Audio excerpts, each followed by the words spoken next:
아멘.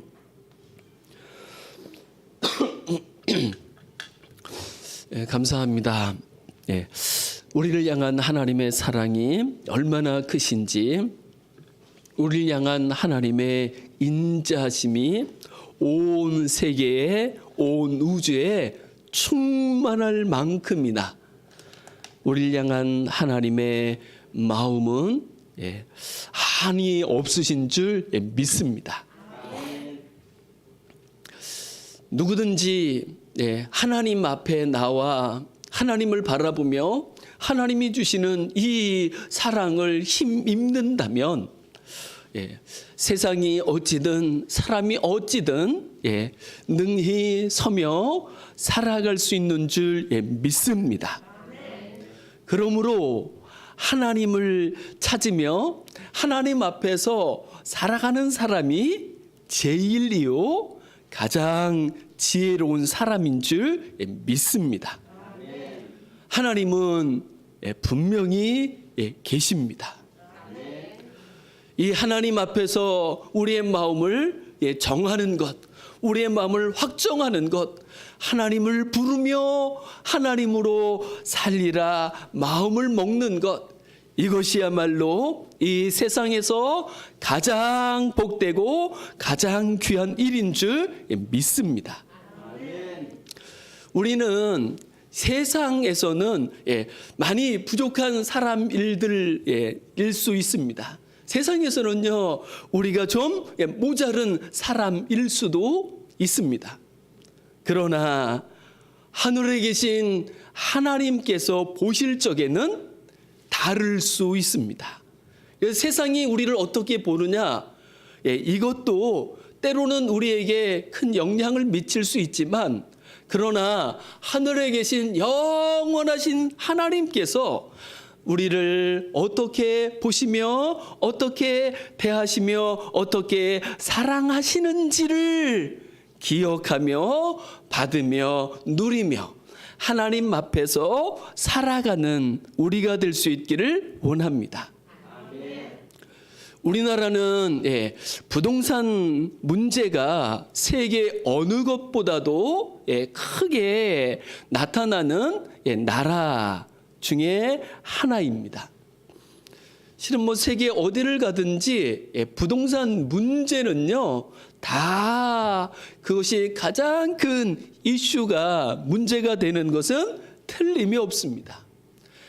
미국에서부터 시작해가지고 가장 어려운 게 살아가는 그 아프리카에 이르기까지 어느 나라를 막론하고 가장 큰 문제가 되는 것이 부동산 문제인 것은 틀림이 없습니다. 우리나라에서도 얼마 전에 이 부동산 문제로 인하여서 큰 문제가 야기됐지 않았습니까? LH에 있는 직원들이 미리 개발되는 신도시에 대한 정보를 가지고 그 신도시가 이루어질 곳에 투자가 아니죠, 투기를 한 거죠. 그런데 그게 한두 명이 아니라는 거죠. 제가 볼 때는 억울한 사람도 있을 것 같아요. 정말 그 신도시에 대한 아무런 정보도 없이 그냥 그곳에 투자로 땅을 사거나 건물을 사거나 한 사람도 있을 것 같아요. 그런 사람들은 때론 LH 직원이라는 것 때문에 지금 괜한 어려움을 겪고 있는 사람도 있지 않을까 싶은 생각이 듭니다. 그들은 아마 그대로 진행이 됐다고 한다면 많은 큰 돈을, 아마 로또를 당첨한 것 같은 돈을 얻었을는지도 모릅니다. 그냥 아파트에 분양만 돼도 당첨만 돼도 실은 억 단위의 수억에 이르는 그 돈을 벌게 됐잖아요. 하물며 아파트가 아니라 신도시 개발에 투자해가지고 그것이 이루어졌다면 얼마를 벌겠어요. 아마 사람이 노력하고 땀을 흘려가지고는 만질 수 없는 돈을 한순간에 만질런지도 모르죠. 그리고 세상은요, 그것을 아주 잘하고 지혜로운 것처럼 생각할런지도 모를 것입니다. 그렇지 신도시 투자에 대해 가지고 무사람들은 문제다라고 이야기할런지도 모르지만 한편으로는 참 부럽다라는 생각을 할 수도 있을 것 같은 마음이 들어요. 어떨까요, 여러분? 우리는 이런 세상 속에서 어떻게 살아야 하는 걸까요?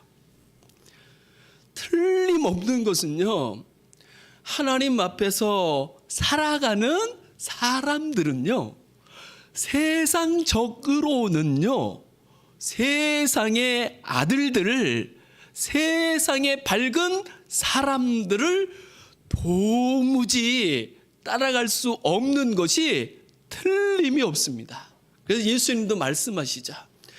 이 세대에서는, 여기에서는 이 세대의 그 주인공이라고 스스로 자부하고 일컬음을 받는 사람들이 하나님의 아들들보다 훨씬 더 지혜롭다라고 이야기합니다. 세상 일에 있어서는 그럴 수 있다라고 주님은 말씀하시는 거죠. 그러나 주님은 또 다른, 그것과는 비교할 수 없는 또 다른 세계를 말씀하십니다. 그것은 바로 하나님의 세계이죠. 오늘 본문에서도 하나님은 1절에서 이렇게 말씀합니다. 어리석은 자를 소개합니다. 누가 어리석은 사람일까요? 그의 마음에 이르기를 하나님이 없다, 이렇게 이야기하는 사람이 어리석은 사람이라고 말씀하고 있습니다.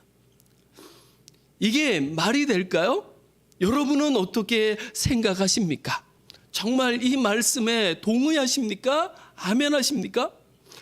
세상에서는 정말 만사가 형통한 것 같은, 그래서 하는 일마다 너무 잘 되기도 하고, 그리고 많은 부를 가지기도 하고, 그리고 또 그 많은 사람들이 부러워하는 자리에 앉기도 하고, 그런 사람들을 향하여서 과연 우리가 참 어리석다, 참 모자르다, 참 안 됐다, 이런 생각을 하는 것이 가능할 수 있겠냐. 그런데 주님은 그렇게 생각하십니다. 주님은 그렇게 말씀하십니다. 반면에 주님은 2절에서 이렇게 말씀하시죠. 하나님이 하늘에서 인생을 굽어 살피십니다. 지금도 하나님은 세상을 바라보고 계십니다. 그리고 우리도 보고 계시죠. 예배하는 우리 한 사람 한 사람을 하나님이 지금도 불꽃 같은 눈동자로 지켜보고 계시는 이 진실을 우리가 기억할 수 있기를 원합니다. 그러면 하나님이 보실 적에 지혜로운 사람, 참 잘 사는구나, 이렇게 여기는 사람은 어떤 사람일까요? 2절 하반절에서 말씀합니다. 지각이 있어. 이 지각은 지혜를 이야기하는 거죠. 그 지각이 있다는 것, 지혜가 있다는 것, 그것은 하나님을 찾는 것과 동일합니다.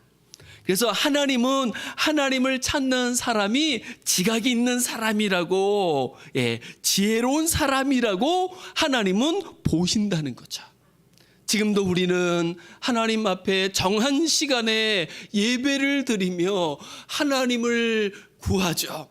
하나님의 얼굴을 배우기를 원하고 하나님을 더 밝히 보기를 원하고 하나님이 주시는 은혜를 입기를 원하고 하나님이 주시는 그 사랑을 따라서 살아가기를 우리는 원합니다. 그리고 이것을 하나님은 얼마나 귀하게 여기시면서 이것이 얼마나 지혜로운 일인지를 하나님은 말씀하고 계시는 거죠. 사람들은 지금 이곳에 모여가지고 하나님 앞에 예배하는 사람들을 향하여서 이렇게 저렇게 수군거리기도 하고 말하기도 하고 참 모자른 사람 같다라고 여기는 사람이 대한민국에 수천만 명은 될 것입니다.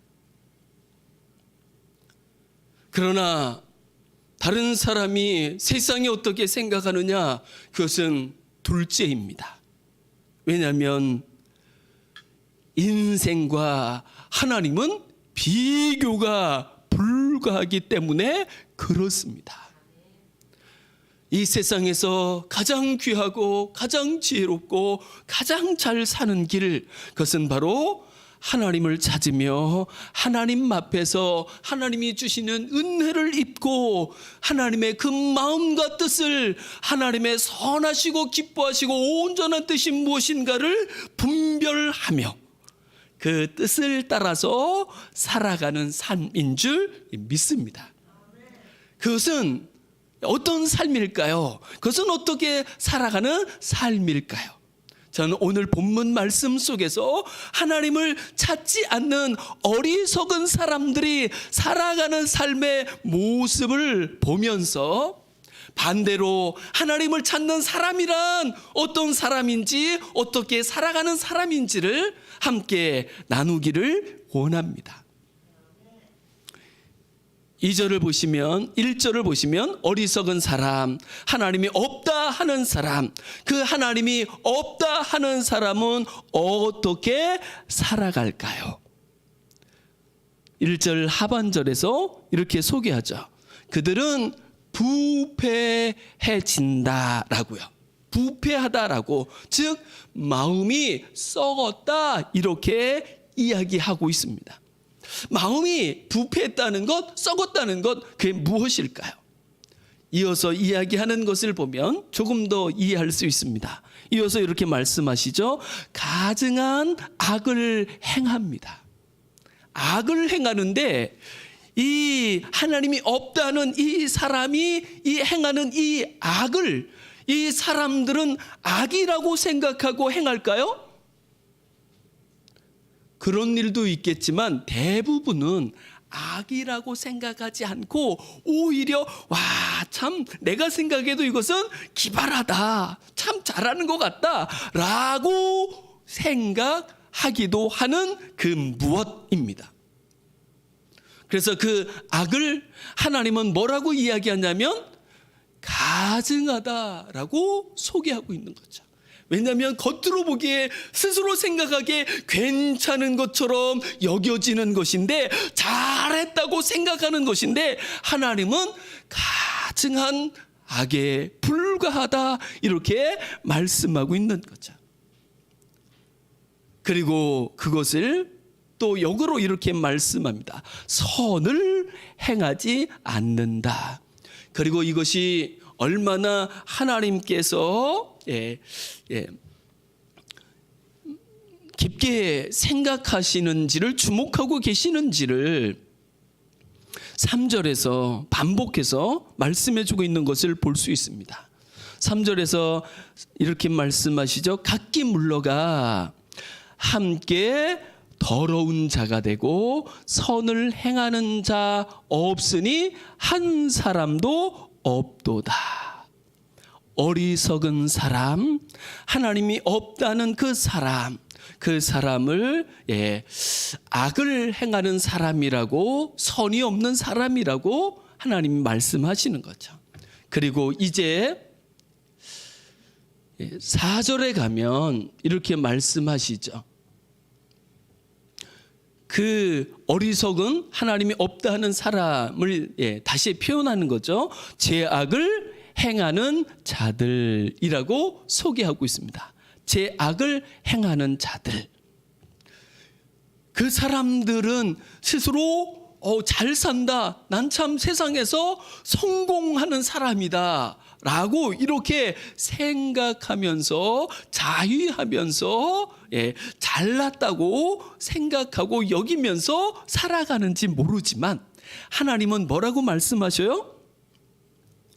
무지하다 이렇게 말씀합니다. 아니 정말 무지한 걸까요? 네, 하나님이 보실 적에는 그렇습니다. 스스로 생각할 때는 결코 무지하지 않죠. 세상이 볼 적에는 부러워할 만한 삶일 수도 있지만 하나님이 말씀하시는 거죠. 그것은 무지한 거야 라고 말씀하신 거죠. 도대체 무엇 때문에 그렇게 말씀하시는 걸까요? 왜 주님은 무지하다고 이야기하는 걸까요? 그들은 어떻게 살았을까요? 4절 하반절에서 이어서 이렇게 말씀하죠. 그들이 떡 먹듯이 내 백성을 먹으면서 하나님은 부르지 아니한다는 거죠. 하나님을 부를 이유가 없어요. 하나님을 찾을 이유가 그들에게는 없습니다. 왜냐하면 지금 내가 충분히 잘 살고 있는데, 그래서 마치 내가 부족함이 없는 사람인 것처럼 생각되기도 하는데 하나님이 무슨 소용이 있고 하나님이 무슨 필요가 있겠습니까?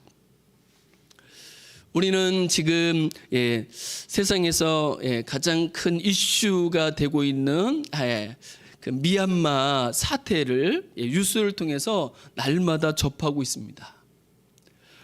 미얀마에서는 누가 최고냐면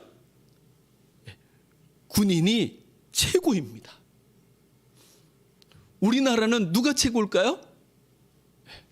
국민 한 사람 한 사람이 최고입니다.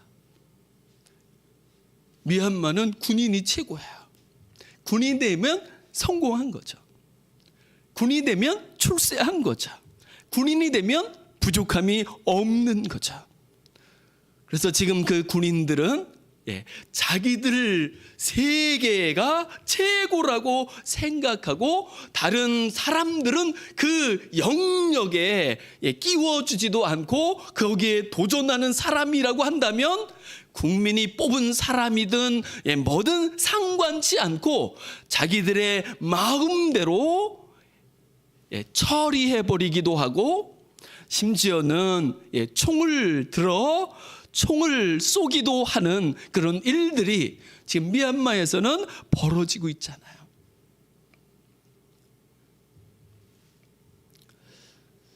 우리는 총을 들고 그렇게 하지는 않지만 때로는요 사람들을 향해서 그 사람들을 무시하기도 하고 업신여기도 하고 자기 마음대로 헤아리기도 하면서 때로는 자기의 유익을 위해서 다른 사람들의 손해에 대해서는 전혀 생각하지도 않고 내가 조금 더 벌면 그것이 최고인 것처럼 여기고 생각하는 세상을 우리는 살아가고 있습니다. 그 또한 오늘 4절에서 하는 말씀 그들이 떡 먹듯이 내 백성을 먹는다 하는 이 말씀으로부터 결코 자유로울 수 없다는 것을 우리는 분명히 볼 수 있는 거죠. 알 수 있는 거죠. 여기서 이야기하는 내 백성, 하나님께서 내 백성이야. 내가 사랑하는 사람이야. 내가 생각하는 사람이야. 라고 생각하는 그 사람, 하나님이 내 백성이라고 이야기하는 사람은 누구일까요? 이것은 우리에게 정말 정말 중요합니다. 그것을 간단하게 표현한다면 약한 사람이죠. 약자입니다. 부족함을 가진 사람입니다. 그러니까 죄악을 행하는, 스스로 부족함이 없게 잘 산다고 생각하는 사람들에게는요, 약자가 그렇게 우습게 여겨지기도 하고 별 볼 일 없게 여겨지기도 하고, 심지어는 없애버려야 할, 쓸어버려야 할 존재로 여겨지기까지도 할 수 있는 그 사람을 향하여 하나님은 내 백성이다 라고 말씀하고 있다는 거죠.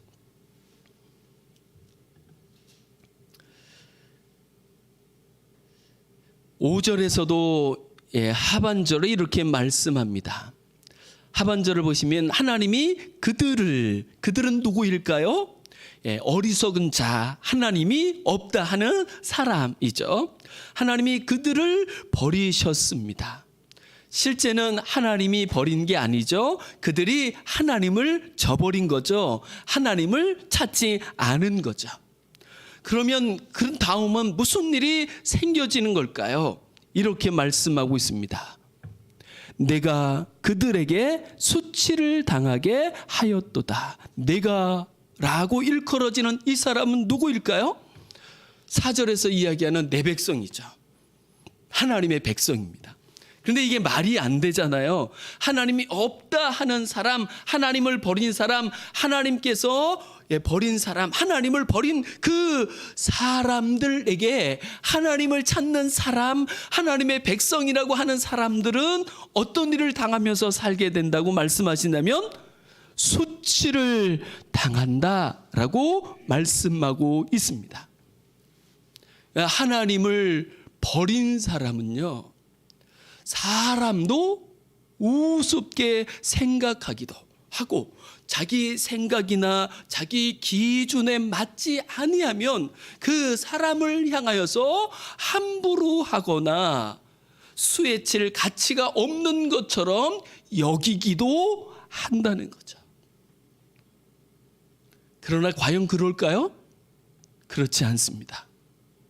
왜냐하면 하나님이 살아계시기 때문에 그렇습니다. 그리고 하나님께서 의로 심판하는 날이 있기 때문에 그렇습니다. 때로는 하나님 없이 자기가 마치 하나님인 것처럼 부족함이 없는 것처럼 살아가는 그 사람들도요, 때로는 세상적으로는 부족함이 없는 순간에도 자기도 알지 못하는 두려움이 밀려오는 경우들이 있습니다. 왜요?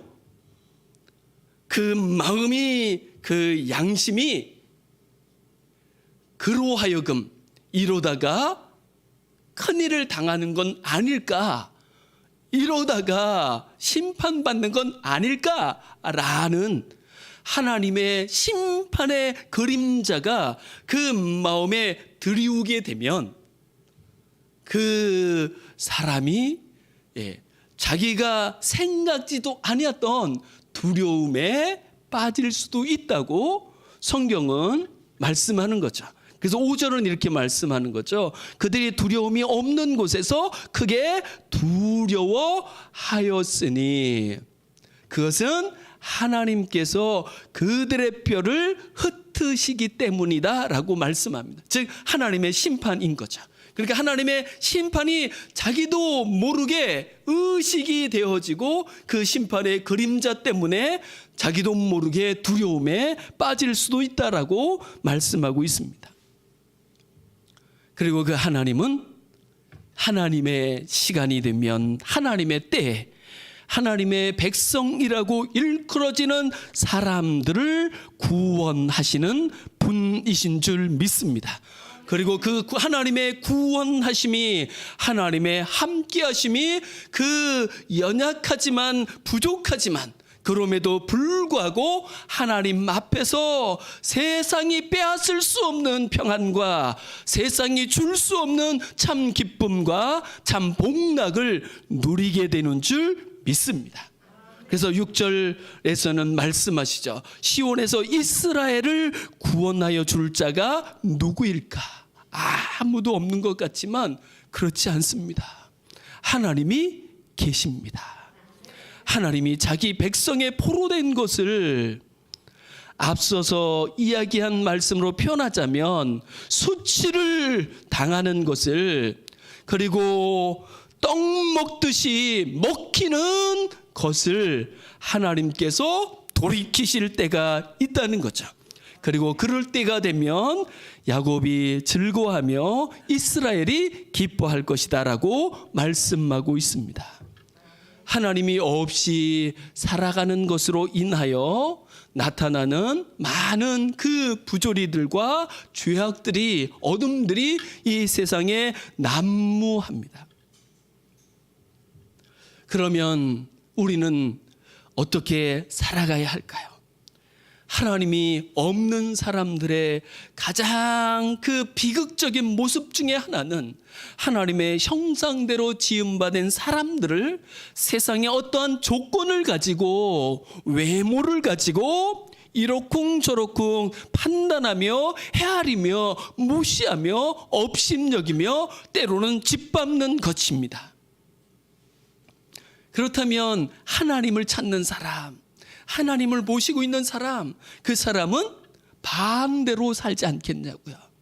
사람을 함부로 대하지 아니하며, 사람을 외모로 판단하지 아니하며, 사람을 마치 하나님을 배웁듯 하나님처럼 여기며 생각하며, 이 세상의 금은보화보다도 사람을 더 귀하게 여기며 가치 있게 여기며, 사람에게 더 마음을 쏟으며 사람에게 더 힘을 쏟으며, 사람을 위에 사람을 두지 않고 사람 아래에 사람을 두지 않고 사람을 가장 존귀하게 여기며 그 사람과 함께 살아가지 않겠냐는 거죠. 틀림없는 것은 이것이 하나님을 믿는 것입니다.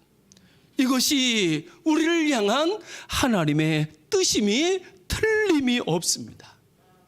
그 증거를 우리는 마태복음 25장 31절부터 있는 예수님의 말씀을 통해서 살펴볼 수 있습니다. 함께 한번 찾아보시면 좋겠습니다.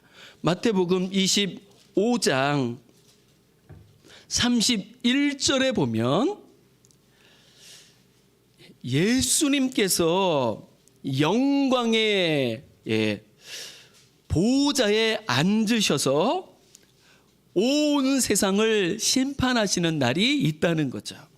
그러면 그날에 사람들의 두 부류로 구분되어집니다. 한쪽은 양이라 일컬어지는 하나님의 백성, 하나님을 찾으며 하나님의 이름을 부르며 살았던 사람들이죠.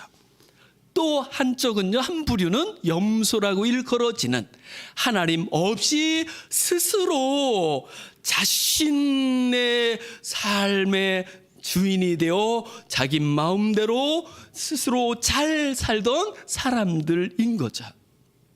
그런데 본문에서도 예수님께서 그 사람들의 모습을 어떻게 분간하시며 분별하시는가 하면 사람을 어떻게 대우했느냐에 따라서, 자기 주위에 있던 사람을 어떻게 생각했느냐가 결국은 양인지 염소인지를 분별하는 선이 된다는 거죠.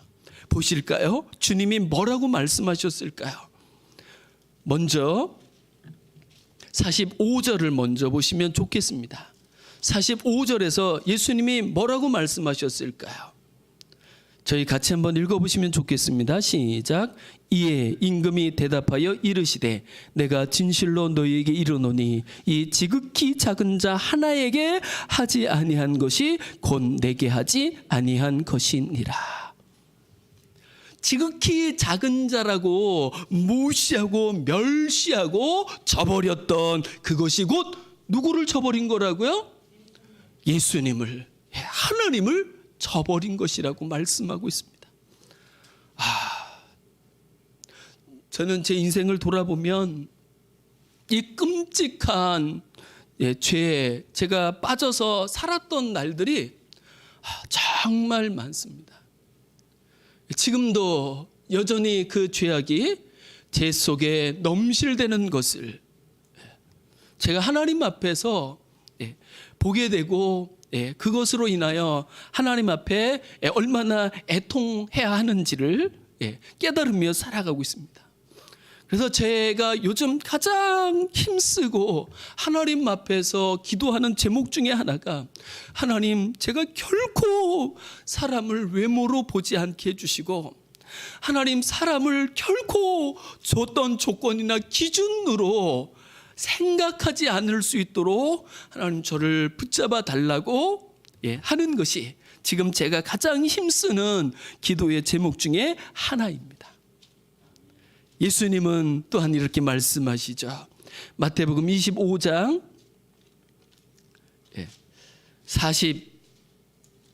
40절입니다. 뭐라고 말씀하셨을까요? 같이 한번 보시겠습니다. 시작. 임금이 대답하여 이르시되 내가 진실로 너희에게 이르노니 너희가 여기 내 형제 중에 지극히 작은 자 하나에게 한 것이 곧 내게 한 것이니라.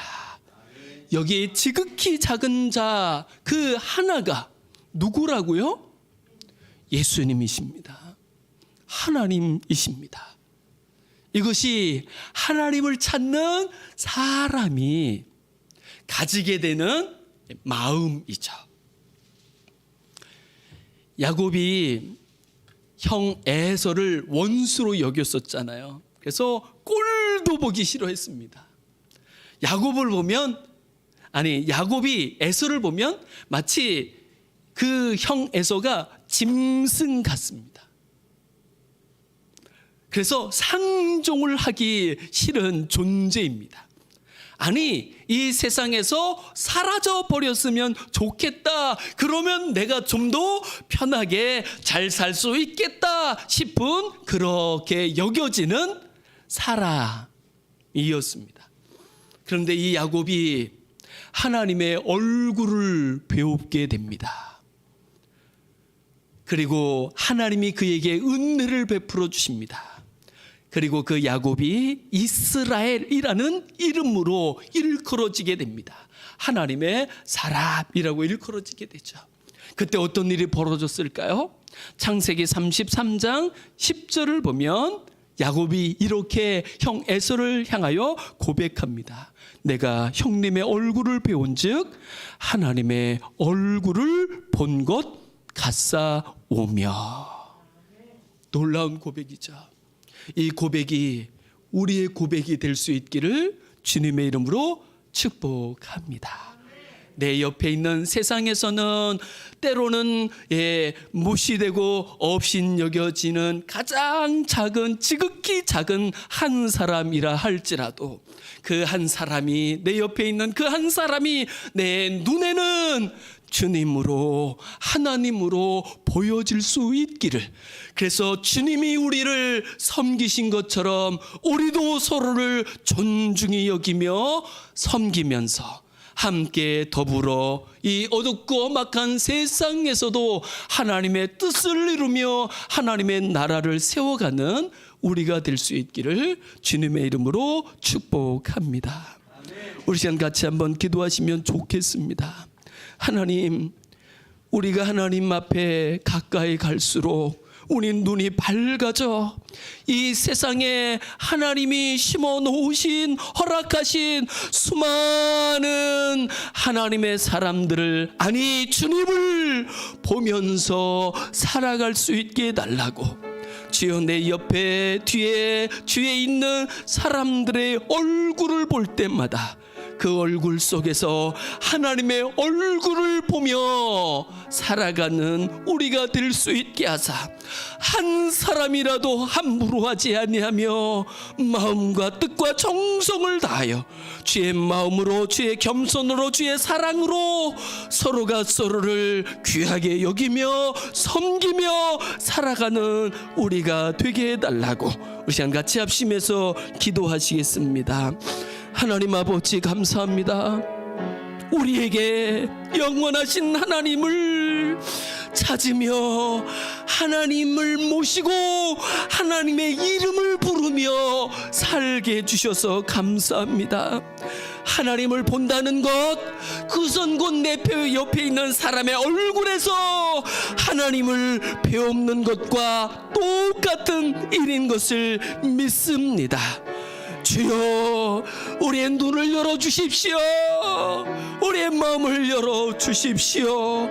그래서 주님이 우리를 존귀하고 보배롭게 여기시는 것처럼 우리도 서로를 존귀하게 여기며 보배롭게 여기며 주님이 우리를 주님처럼 하나님처럼 생각하며 섬기셨던 것처럼 우리도 그 마음으로, 주의 마음으로 서로를 섬기며 함께 더불어 주의 나라를 여기에서도 이루며 살아갈 수 있도록 주여 도와 주시옵소서. 주님 감사합니다. 고맙습니다.